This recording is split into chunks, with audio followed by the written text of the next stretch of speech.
को लेकर मुख्यमंत्री की बैठक जारी है। श्रीनगर में सीएम उमर के आवास पर बैठक होनी है। चुनाव की रणनीति पर आपको बता दें कि चर्चा की जाएगी, वहीं संभावित नामों पर ये चर्चा होनी है और एनसी के नेता और अधिकारी भी बताया जा रहा है कि इस बैठक में मौजूद होंगे। बड़गाम उपचुनाव को लेकर मुख्यमंत्री की बैठक होगी और श्रीनगर में सीएम उमर के आवास पर यह अहम बैठक होनी है। चुनाव की रणनीति पर चर्चा की जाएगी। आपको बता दें कि पिछली बार बड़गाम सीट से मुख्यमंत्री उमर अब्दुल्ला ने ही जीत दर्ज की थी, लेकिन फिर उनकी तरफ से ये सीट छोड़ दी गई थी और काफी अच्छा माहौल बताया जा रहा है। एनसी का प्रभाव है उस सीट पर। ऐसे में अब रणनीति तय करेगी और किस नाम की घोषणा यहां से की जाएगी वो बेहद महत्वपूर्ण होगा।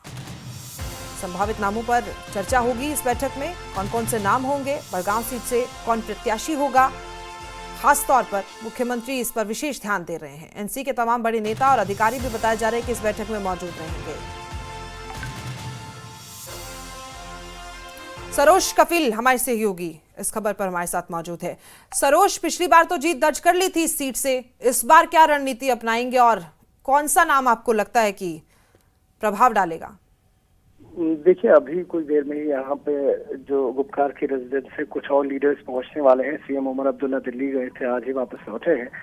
तो अभी मीटिंग में कई सारे लीडर्स हैं जो पहुंचे हैं, जिसमें से एक पोटेंशियल कैंडिडेट नासिर सुगामी का नाम भी सामने आ रहा है। हालांकि आगा महमूद वो कैंडिडेट थे जिन्होंने 2024 में उमर अब्दुल्ला को अपनी सीट दे दी थी बड़गाम से, और वो आगा रूहुल्लाह के रिलेटिव भी है और एक बहुत बड़ा नाम है बड़गाम से। और उन्हें वादा किया गया था उस वक्त जो पार्टी के सदर डॉक्टर फारूक अब्दुल्ला है कि अगर वो उमर अब्दुल्ला को स्पेस देते हैं तो जब बाई इलेक्शन होंगे उस पर आगा महमूद का नाम फिर से दर्ज होगा। लेकिन फिर कई सारी बातें सामने आई, जिसमें सीएम के एडवाइजर नासिर असलम वानी का नाम भी सामने आ रहा है।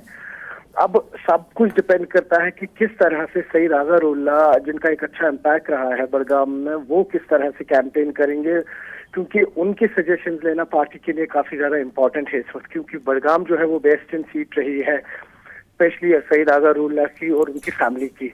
तो कुल मिला के अगर बात करें, इस वक्त की मीटिंग जारी है और उम्मीद यही है कि कल तक नेशनल कॉन्फ्रेंस के पोटेंशियल कैंडिडेट का नाम सामने आएगा, जिसमें अभी तक Nasir Sogami as a front runner चल रहे हैं। जी सरोज, वायदे तो होते रहते हैं, राजनीति तो वायदों पर टिकी है। आगा रूहुल्लाह के बारे में आप बता रहे थे, हो सकता है उनका नाम भी आ जाए या कोई और नाम भी, लेकिन आगा रूहुल्लाह अगर आते हैं तो जीत पाएंगे इस सीट से?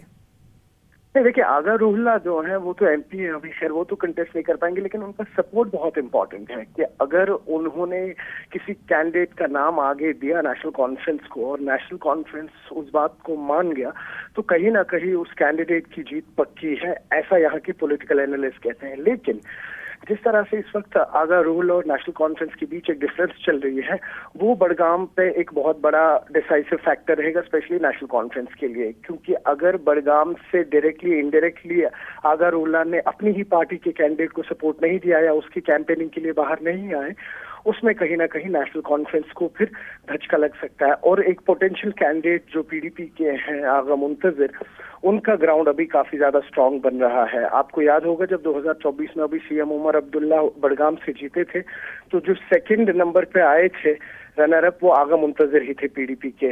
तो इंटरेस्टिंग मुकाबला है और कहीं ना कहीं इस वक्त सब कुछ डिपेंड करता है आगा रूहुल्लाह और नेशनल कॉन्फ्रेंस की इक्वेशन पे।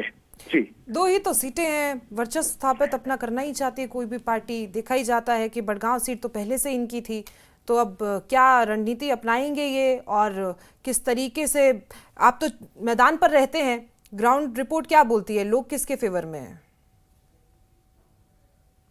सीट है, हालांकि दो ही सीटें हैं, लेकिन बहुत मायने रखती हैं सियासत में। अभी देखें, जो बड़गाम की सीट है, ये कोई दो राय नहीं कि नेशनल कॉन्फ्रेंस की वेस्टर्न सीट रही है, इनकी फेवरेट सीट रही है काफी वक्त से। अगर आप 2002 की बात कर ले तब भी आगा रूहुल्लाह, उसके बाद 2008, 2014 तो लगातार एनसी जीतता आया है। लेकिन अब जिस तरह से नेशनल कॉन्फ्रेंस पिछले एक साल में जब इन्हें मैंडेट मिला, पूर्ण बहुमत मिला, उसके बाद जो ग्राउंड पे इस वक्त लोगों की नाराजगी है, क्योंकि कई सारे ऐसे वादे हैं जो उन्होंने अपने मैनिफेस्टो में किए थे अभी कंप्लीट नहीं है, तो कहीं ना कहीं लोगों में एक डिस्कनेक्ट हो गया है नेशनल कॉन्फ्रेंस के साथ, और उसका खामियाजा शायद उन्हें बड़गाम की सीट पे भुगतना पड़ेगा। इसलिए वो इम्पोर्टेंट हो जाती है और आगा रूहुल्लाह का सपोर्ट इम्पोर्टेंट हो जाता है। जी, बहुत बहुत शुक्रिया आपकी जानकारी के लिए। तो देखिए, हमारे सहयोगी ने जानकारी दी है कि विशेष तौर पर ध्यान दिया जा रहा है इस सीट पर। और ऐसे में जब आपने ये सीट पहले जीत ली थी और किसी भी कारणवश आप सीट छोड़ रहे हैं, उसके बाद अगर आप वहां पर अपना पावर खो देते हैं तो कहीं ना कहीं चुनौतीपूर्ण होगा। और ऐसे में जब 1 साल उम्र सरकार को हो गया है और तमाम तरीके के सवाल भी उठ रहे हैं कि जनता खुश नहीं है, त्रस्त है, लेकिन अब जीतती है एनसी, तो क्या ये जवाब होगा उन लोगों के लिए जो कह रहे हैं कि एनसी सरकार से लोग खुश नहीं हैं?